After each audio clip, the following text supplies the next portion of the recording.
살아가다 보면 우리가 종종 크고 작은 후회 가운데 살 때가 많이 있는 것 같습니다. 때로는 큰 후회를 만날 때도 있고, 때로는 아주 소소하지만 작은 후회를 우리가 경험할 때가 늘 있게 되는 것 같습니다. 저는 빵을 굉장히 좋아하거든요.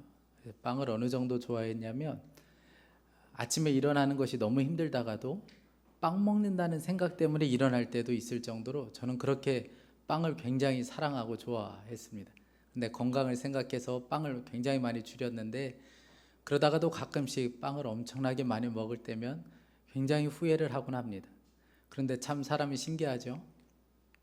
그렇게 후회하고도 지나가다가 베이커리 카페가 있으면 그 향기를 못 이기고 그 냄새에 이끌려서 어느 순간에 빵을 구경하고 있는 제 모습을 보곤 합니다. 여러분, 음식 때문에 우리가 후회할 때가 얼마나 많이 있는지 모릅니다. 그만 먹었어야 되는데, 그건 진짜 먹으면 안 됐는데. 여러분, 그런데 사람은 신기하게도 돌아서면 잊어버리고 또 먹게 됩니다. 여러분, 우리의 살이 그냥 찐 게 아니잖아요. 그렇게 후회 때문에 여기까지 온 거잖아요. 이 배가 그냥 나온 게 아니고 그 후회를 못 이겨서 또 나온 것 아닙니까? 그런데 여러분, 음식은 그럴 수 있어요. 괜찮습니다. 그런데 여러분, 죄의 문제에 있어서는 그렇게 살아서는 안 된다는 거예요. 죄 짓고 후회하고, 죄 짓고 후회하고, 그래서 뒤돌아보니까 그냥 후회만 쌓여져 있는, 여러분, 이러한 삶을 살아서는 안 된다는 거예요. 바로가 그의 삶 가운데 하나님의 놀라운 역사를 보았지만 그의 삶은 그저 후회로 가득했습니다. 한번 제대로 하나님께 돌아선 적 없이 그저 후회만 하다가 그의 삶이 끝나게 됩니다.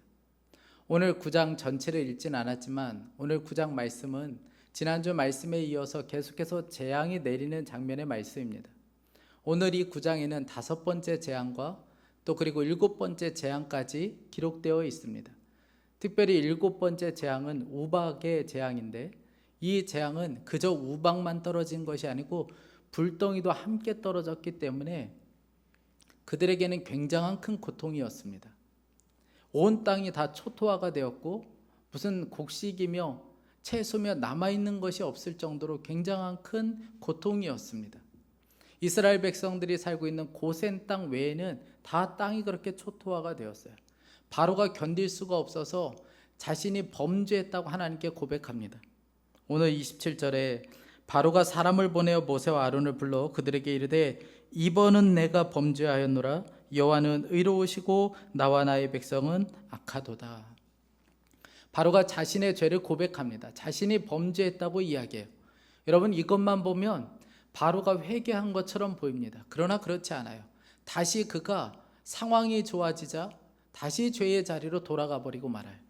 34절에 바로가 비와 우박과 우레소리가 그친 것을 보고 다시 범죄하여 마음을 완악하게 하니. 여러분, 왜 그는 다시 죄의 자리로 돌아갔던 걸까요? 성경은 그 이유에 대해서 놓치지 않고 기록하는데 바로 31절 32절입니다. 31절과 32절에 보면 삼과 보리는 상했지만 상하지 않은 것이 있다는 거예요. 뭡니까? 밀과 쌀보리는 상하지 않았다는 거예요. 그러니까 먹고 살만한 게 남으니까 다시 죄의 자리로 돌아갔다는 거예요. 아직 남아있는 것이 있으니까 다시 죄의 자리로 돌아갔다는 것이죠. 여러분, 사람이 이렇습니다. 그러니까 바로는 진정한 회개를 했던 것이 아니고 그저 잠깐 후회했던 것뿐이었습니다. 그의 삶은 회개가 아니었고 후회였다는 것이죠. 여러분, 그것을 또한 어떻게 알 수 있습니까? 그는 하나님께 죄를 고백한 것이 아니고 사람에게 그 죄를 고백했습니다. 만약 이 바로가 진짜 회개했다면, 진짜 자신의 죄를 깨닫고 회개했다면 자신의 죄를 하나님께 고백했어야 맞습니다. 그런데 오늘 말씀해 보니까 바로가 모세와 아론에게 자신의 죄를 고백했다고 했습니다. 여러분, 진정한 회개는 회개의 대상이 분명해요. 그저 사람에게 잘못했다 이 정도가 아니고 하나님께 그 죄는 고백되어져야 하는 것입니다. 회개의 대상은 하나님 그분이시기 때문에 그렇습니다. 바로의 이 자신이 범죄했다는 이 말이 그저 거짓 회개에 불과하고 진정한 회개가 아니었던 이유는 다시 죄의 자리로 돌아갔기 때문에 그렇습니다. 그는 자신이 범죄했다고 이야기했지만 그저 말뿐이었지 다시 죄의 자리로 돌아가고 말았어요. 34절에 바로가 비와 우박과 우레소리가 그친 것을 보고 다시 범죄하여. 여러분, 후회와 회개의 차이를 알고 계십니까? 후회와 회개의 차이는 바로 여기에서 비롯되는 거예요. 다시 그 죄를 짓지 않느냐, 다시 그 죄를 짓느냐, 다시 그 길을 가지 않느냐, 다시 그 길로 가느냐, 거기에서 회개와 후회가 갈라지게 되는 것이죠. 어떤 분이 이 회개와 후회를 설명하면서 그런 이야기 하시더라고요. 한 사람이 길을 가다가 자신의 인생을 잘못 살았다는 그 생각 때문에 땅을 치며 통곡하기 시작한다는 거예요. 내가 왜 이렇게 살았을까? 내가 왜 이런 길로 걸어왔을까? 그러면서 땅을 치며 후회하는 거예요. 그런데 잠시 후에 다시 일어나서 그 길로 다시 걸어가기 시작해요. 계속 그 길로 가요. 그러면 그 사람은 회개한 것이 아니고 후회한 것이죠. 회개는 자신의 길이 잘못되었다는 것을 깨닫고 돌아서는 거예요. 돌아서는 것이 회개입니다. 돌아섬이 있어야 회개인 거예요. 어제 도둑질했던 사람이 회개했다면 오늘 도둑질을 안 하는 것이 회개입니다. 이 회개와 후회의 차이를 잘 보여주는 인물이 가룟 유다와 베드로입니다. 여러분, 가룟 유다는 후회는 했었지만 진정한 회개는 없었습니다. 그러나 베드로는 후회한 정도가 아니었고 더 나아가 회개의 자리까지 나아갔다는 것이죠. 바로는 결국 후회만 하다가 그의 삶이 끝나게 되는데, 후회하면 후회할수록 그의 마음이 더욱더 완악해지는 것을 보게 됩니다. 오늘 35절 말씀에 바로의 마음이 완악하여 이스라엘 자손을 내보내지 아니하였으니, 여러분, 벌써 7번째 기회가 주어졌지만 바로는 번번이 다 거절하고 말았어요. 그의 마음은 점점 더 완악해지고 말았습니다. 여러분, 우리 안에 계신 성령님은 우리로 하여금 계속해서 회개의 자리로 나오도록 초청하고 계십니다. 그런데 만약 우리가 거부하기 시작하면 우리의 마음은 완고해지고 완악해질 수밖에 없어요. 윌리엄 블레이어 선교사님이 계신데, 이분이 우리가 잘 아는 평양 대붕 때의 주 설교자였습니다. 그리고 신사참배를 강하게 거부하신 선교사님이세요. 이분이 그때 일을 기록한 것 중에 한 가지가 뭐냐면, 당시에 강력한 부흥이 일어났고 회개 역사가 일어났다는 거예요. 그럼에도 불구하고 곳곳에 많은 사람들이 회개하지 않는 사람들이 있었다고 기록해 놓았습니다. 자신이 죄를 지었음에도 불구하고 절대로 죄책감은 가지고 있었지만 입술로 고백하지 않는 사람들이 있었다는 거예요. 그런데 보니까 그 사람들은 나중에 더 타락하게 되었고 더 악한 자가 되었다고 선교사님은 보고하고 있습니다. 왜냐하면 회개가 없기 때문에 그렇습니다. 여러분, 후회로는 우리의 삶이 절대 바뀌지 않습니다. 후회한다고 해서 가슴을 100번 친다고 해서 우리의 삶이 절대로 바뀌지 않아요. 우리의 삶은 진정한 회개가 있을 때 우리의 삶이 바뀌게 되는 것입니다. 고린도서 7장 10절에 하나님의 뜻대로 하는 근심은 후회할 것이 없는 구원에 이르게 하는 회개를 이루는 것이요. 구원에 이르는 것은 회개라는 거예요. 변화를 일으키는 것은 바로 회개에 있다는 것이죠. 결국 회개는 무엇입니까? 가던 길에서 돌이키는 거예요. 왜냐하면 헬라어로 메타노이아라고 부르는 이 회개라는 말은 가는 길을 돌이킨다는 의미입니다. 어디로 돌이키는 걸까요? 하나님께로 돌아서는 거예요. 내가 가던 그 길이 잘못되었다는 것을 깨닫고 하나님 아버지께로 완전히 돌아서는 것, 여러분, 그것이 성경에서 말하는 진정한 회개입니다. 여러분, 하나님이시라는 것을 깨닫게 되면 멈춰야 되는 거예요.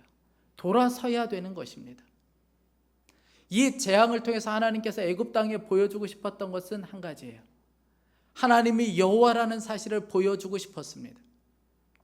부인할 수 없을 만큼 하나님이시라는 것을 너무나도 강하게 보여주는 재앙들이었습니다. 하나님께서는 바로가 깨닫지 못할까 봐 바로 주변에 있는 사람들을 통해서 그것을 고백하게도 하셨습니다. 8장 말씀에 보면 이 요술사들이 세 번째 재앙인 이 재앙부터 따라하지 못합니다. 요술사가 아무리 어떻게 해보려고 해도 따라할 수가 없는 거예요. 그러자 요술사들이 뭐라고 고백했는지 아세요?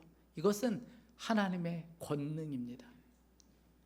출애굽기 8장 19절에 요술사가 바로에게 말하되 이는 하나님의 권능이니이다 하였으나 바로의 마음이 완악하게 되어 그들의 말을 듣지 아니하였으니. 요술사가 너무나도 분명하게 고백했어요. 이것은 하나님의 권능입니다. 다른 말로 하나님의 손입니다. 그렇게 고백했지만 그러나 바로는 강팍해서 그 말을 받아들이지 않았다는 거예요. 사랑하는 성도 여러분, 어느 순간에 우리의 삶에 하나님을 인정할 수밖에 없는 상황이 올 때가 있습니다. 정말 하나님이시군요. 이건 정말 하나님이 하신 일이군요. 여러분, 그렇게 깨달아질 때가 오게 되어 있습니다. 그것은 하나님께서 우리를 회개의 자리로 초청하기 위한 하나님의 뜻이라는 것을 기억하고 그 자리에서 멈춰서 하나님께로 돌아서는 것이 필요합니다. 우리가 잘 아는 사울이 바로 그런 삶을 살았어요. 사울은 예수 믿는 자들을 잡아다가 핍박하는 사람이었습니다. 옥에 가두고 때리는 사람이었어요. 그의 열심이 얼마나 대단했던지 예루살렘에 있는 성도들이 피난을 갔을 때 그 옥까지 쫓아갔던 사람이에요. 20km 정도 떨어진 다메섹까지 쫓아갈 정도로 열정을 다했습니다. 그런데 다메섹을 가는 그 길에서 강한 빛으로 임재하시는 예수님을 만나게 돼요. 그때 사도 바울이 고백합니다. 물어요. 예수님께 당신은 누구입니까? 그때 예수님께서 대답하세요. 대답하되 주여 누구시니까 이르시되 나는 내가 박해하는 예수라. 여러분, 이 사울은 예수님이라는 사실을 깨닫고 나서 가던 길에서 완전히 돌아섰습니다. 주님이시라는 것을 깨닫고 나서 그의 삶 전체가 완전히 돌아서게 되었다는 것. 주님이 살아계시고 주님이 나와 함께 하시는데 내가 어떻게 이 길로 계속 갈 수 있겠는가? 그리고 그의 인생을 완전히 돌아섰다는 것이죠. 한 남자 성도님이 교회는 열심히 다니시는데 이 술 문제가 해결이 안 되는 거예요. 술을 끊을 수가 없는 겁니다. 그래서 매일같이 사람들을 만나서 술을 마시는데 죄책감도 있었죠. 잠깐의 죄책감은 있었지만 그것도 조금 견디다 보니까 죄책감도 사라지게 되었어요. 근데 어느 날 갑자기 마음 가운데 이런 마음이 들더라는 거예요. 야, 술 좀 그만 마셔라. 내가 술에 빠져 죽을 지경이다. 이런 마음이 드는데 정말 주님이시구나 깨닫게 된 거예요. 그리고 그분이 그 즉시로 술을 끊어버렸어요. 매일 술집으로 향하던 발걸음을 완전히 돌아섰습니다. 사랑하는 성도 여러분, 결국 신앙생활은 하나님께 돌아서는 것입니다. 매일같이 하나님께 돌아서는 거예요. 여러분, 한 번만 돌아서면 됩니까? 아니요, 우리의 삶은 매일 돌아서는 것이 필요합니다. 왜냐하면 우리의 죄는 고무줄과도 같아요. 어느 순간 되면 다시 제자리로 돌아가려고 해요. 다시 제자리로 돌아가려고 합니다. 그래서 상황과 조건만 맞으면 우리는 죄로 돌아가려고 해요. 옛 모습으로 돌아가려고 합니다. 그래서 매일 죽는 것이 필요하고 매일 돌아서는 것이 필요합니다. 그렇게 돌아서면 반드시 은혜를 경험하게 되어 있어요. 왜냐하면 하나님은 은혜와 긍휼이 풍성하신 분이시기 때문에 그렇습니다. 여러분, 우리의 회개의 근거가 바로 여기에 있는 거예요. 하나님은 은혜와 긍휼이 풍성하신 분이십니다. 느헤미야 9장을 보면 성벽을 재건한 이스라엘 백성들이 한 자리에 모여서 부흥회를 열었어요. 그 자리에 뜨거운 하나님을 향한 예배가 있었고 회개가 있었습니다. 그들이 얼마나 자신의 잘못된 삶을 회개하기 시작했는지 티끌을 뒤집어 쓰고 베옷을 입고 그들이 하나님께 부르짖었습니다. 느헤미야 9장 1절 4절이에요. 다 모여 금식하여 굵은 베옷을 입고 티끌을 무릅쓰며 4절에 큰 소리로 그들의 하나님 여호와께 부르짖고. 그들에게 강력한 회개의 영이 임하기 시작했습니다. 그들은 견딜 수가 없었어요. 그래서 베옷을 입고 티끌을 뒤집어 쓰며 하나님께 회개하는 기도를 했습니다. 거기에서 끝난 것이 아니었고 그들의 삶에 놀라운 변화가 일어나기 시작했어요. 2절 말씀에 모든 이방 사람들과 절규하고 서서 자기의 죄와 조상들의 죄를 자복했다고 기록합니다. 자신들을 더럽혔던 그 죄로부터 완전히 돌아서고 절규하기 시작했다는 거예요. 그러자 그들에게 놀라운 부흥의 역사, 변화의 역사가 일어나기 시작했습니다. 여러분, 어떻게 일이 가능했습니까? 하나님의 긍휼하심 때문에 그렇습니다. 느헤미야 9장을 읽어보면 아주 지루할 정도로 반복되는 말이 있어요. 이스라엘 백성들은 범죄했지만 하나님은 긍휼과 은혜가 풍성하신 분이시라는 거예요. 9장 17절 31절입니다. 그러나 주께서는 용서하시는 하나님이시라 은혜로우시며 긍휼히 여기시며 더디 노하시며 인자가 풍부하심으로 그들을 버리지 아니하셨나이다. 31절에 주의 크신 긍휼로 그들을 아주 멸하지 아니하시며 버리지도 아니하셨사오니 주는 은혜로우시고 불쌍히 여기시는 하나님이십니다.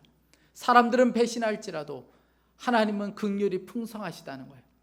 여러분, 결국 회개는 무엇입니까? 하나님의 긍휼하심을 믿고 우리의 삶, 우리의 말, 우리의 마음, 이 모든 것을 하나님께로 돌이키는 것, 그것이 바로 회개입니다. 그리고 이 회개가 우리를 살리는 거예요. 우리가 사는 길은 한 가지밖에 없습니다. 회개밖에 없어요. 우리나라가 이렇게 큰 은혜를 경험할 수 있었던 것은 회개가 있었기 때문에 그렇습니다. 이 한국교회가 이렇게 부흥할 수 있었던 것에는 회개가 있었기 때문에 그렇습니다. 1907년 대부흥이 일어났을 때에 장대현 교회에서 일주일간 부흥회가 열렸어요. 부흥회가 이제 다 마칠 때 길선주 목사님이 말씀을 전하고 그 자리에 있는 사람들에게 이제 돌아가시라. 그런데 그 자리에 600에서 700명 정도가 남았습니다. 그때 이 길선주 목사님이 보기 민망할 정도로 땅에 엎드려서 자신의 죄를 자복하기 시작했어요. 제가 선교사를 미워했습니다. 선교사를 시기했습니다. 같이 사역하는 사람들을 미워하기 시작했습니다. 그러면서 자신의 죄를 자복하기 시작했어요. 그러자 그 자리에 모인 성도들 중에 이곳저곳에서 사람들이 일어나 자신의 죄를 고백하기 시작했습니다. 저는 아내를 미워했습니다. 저는 아내를 사랑하지 못했습니다. 제가 사회에서 이런 죄를 저질렀습니다. 제가 다른 사람의 도로를 훔쳤습니다. 다른 사람을 시기했고 저는 교만했습니다. 사람들이 곳곳에서 회개하기 시작한 거예요. 진짜 회개의 영이 임하고 사람들은 자신의 죄와 절규하기 시작했습니다. 그 죄에서 돌이키기 시작했어요. 여러분, 한국교회의 부흥은 바로 거기서 시작되었습니다. 그들을 회개시킨 성령님께서 지금 저와 여러분에게도 함께하고 계십니다. 사랑하는 성도 여러분, 성령 하나님이 우리 안에 계세요. 그리고 그 성령 하나님이 우리에게 계속해서 말씀하고 계십니다. 여러분, 성령님이 아니시면 우리는 우리가 멈춰야 될 때를 알지 못하는 사람들이에요.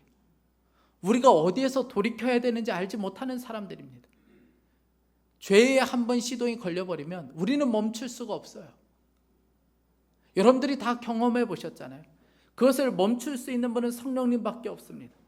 그래서 우리에게 계속해서 말씀해 주시는 거예요. 그래서 어느 순간에 우리가 깨닫게 되는 겁니다. 아, 주님이시구나. 이렇게 말씀하시는 분이 주님이시고 이 일을 하시는 분이 주님이시구나. 여러분, 그러면 멈춰야 되는 거예요. 돌아서야 되는 것입니다. 사실 우리가 얼마나 실패하고 얼마나 넘어지는 삶을 살았습니까? 여러분들의 삶을 뒤돌아보면 얼마나 후회할 일이 많습니까?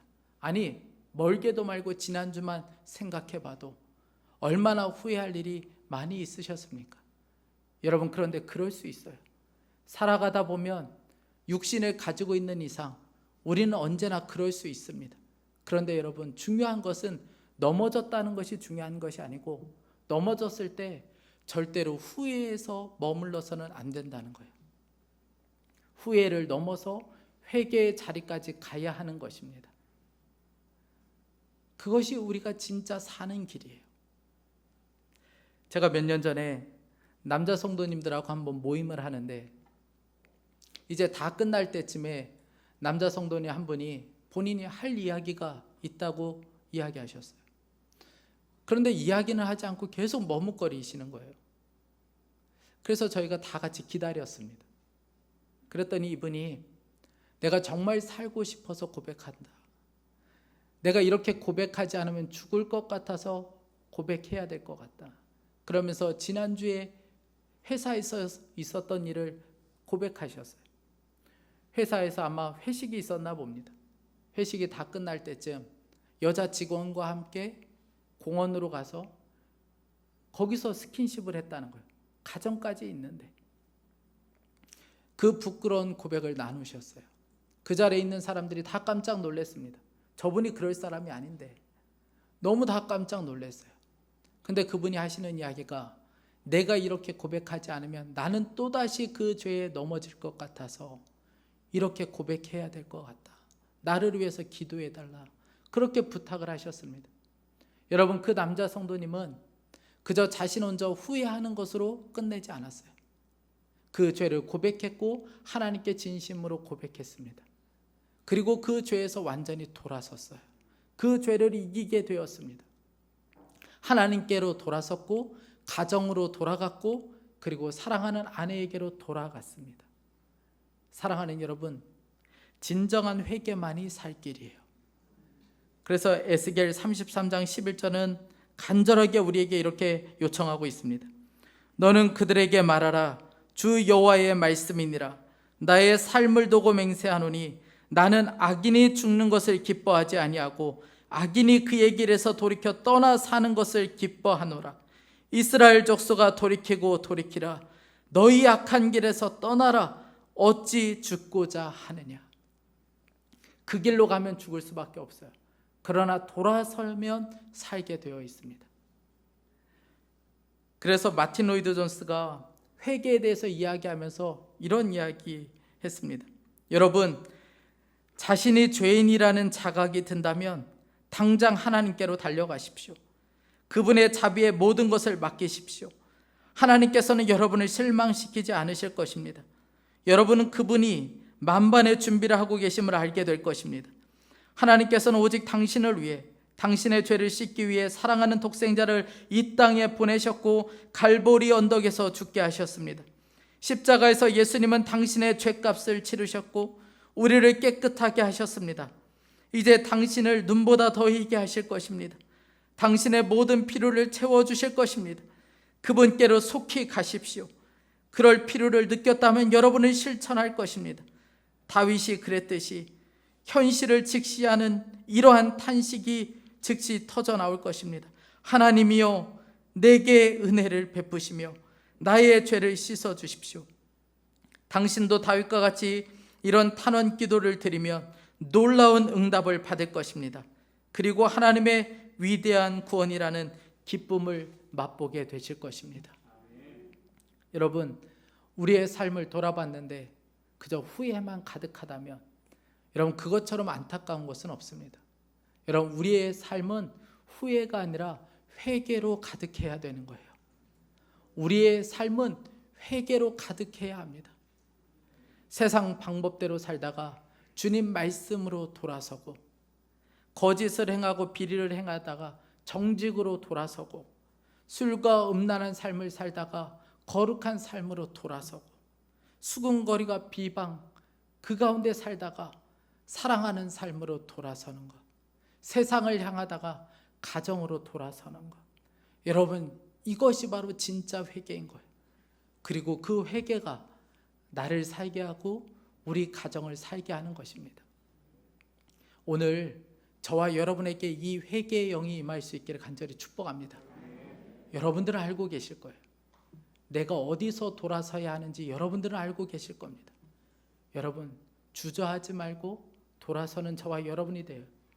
정말 기쁨, 구원의 기쁨을 맛볼 수 있기를 간절히 축복합니다. 기도하겠습니다. 우리 이 시간에 간절한 마음으로 좀 함께 기도하고 싶습니다.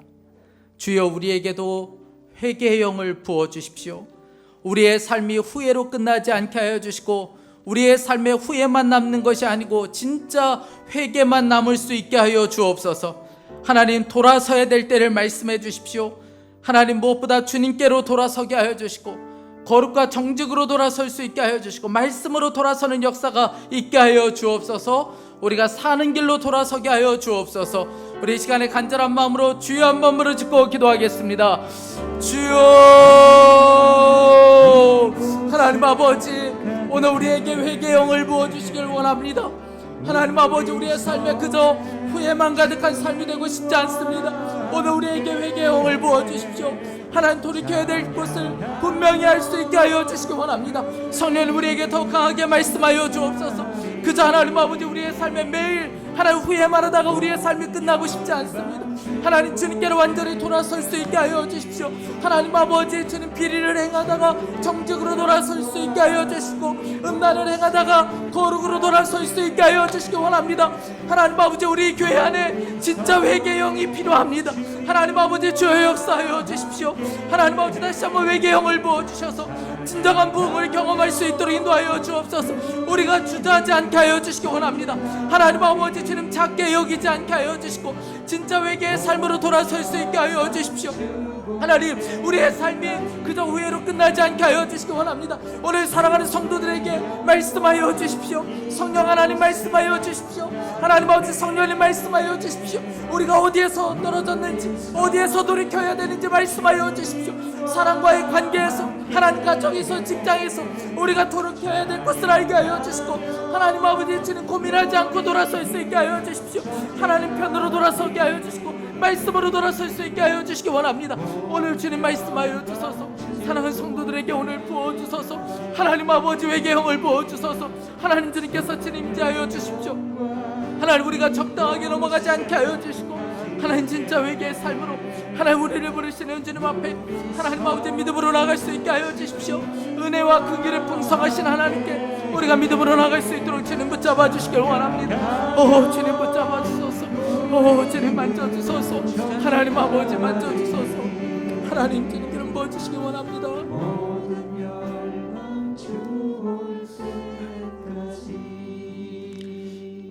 맞습니다. 주님, 그렇게 많은 후회는 해왔지만 하나님 진정한 회개 없이 살 때가 참 많이 있었습니다.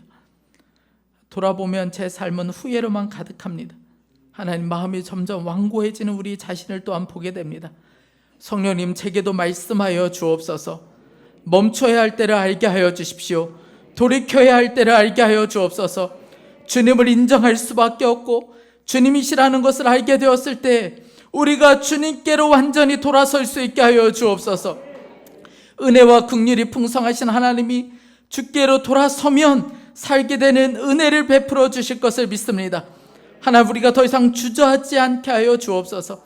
하나님, 제 삶에 후회가 아닌 회개로 가득할 수 있게 하여 주십시오. 세상 방법대로 사는 삶에서 말씀으로 돌아갈 수 있게 하여 주시고, 거짓에서 정직으로 돌아갈 수 있게 하여 주시고, 음란에서 거룩함으로 돌아갈 수 있게 하여 주시고, 미움에서 사랑으로 돌아설 수 있게 하여 주십시오. 하나님, 오늘 우리에게 회개의 영을 부어 주옵소서. 특별히 하나님 아버지, 우리 자녀들에게도 하나님 강력한 회개의 역사를 일으켜 주시길 원합니다. 하나님, 죄의 자리에서 돌아서야 할 때 저들이 주저앉지 않게 하여 주십시오. 하나님 아버지, 죄의 자리에 앉아서 그것을 즐기며 살지 않게 하여 주시고 그 자리를 떠날 수 있는 용기를 허락하여 주옵소서.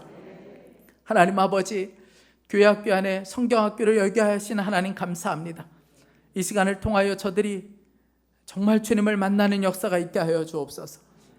하나님, 주님을 바라보는 눈이 열릴 수 있게 하여 주시고 이 땅에서 진정한 예배자로 살아갈 수 있도록 인도하여 주옵소서.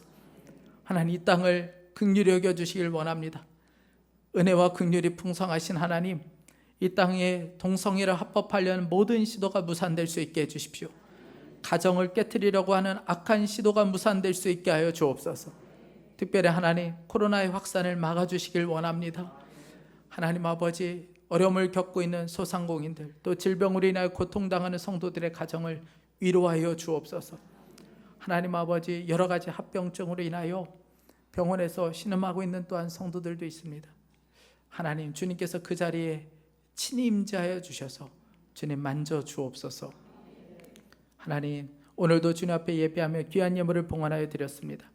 주님 사랑하고 정말 주님 갈망함으로 드린 예물을 기쁘게 받아주시고 하나님의 영광을 위하여 쓰임받게 하여 주옵소서. 감사합니다. 주 예수 그리스도의 이름으로 기도했습니다. 아멘.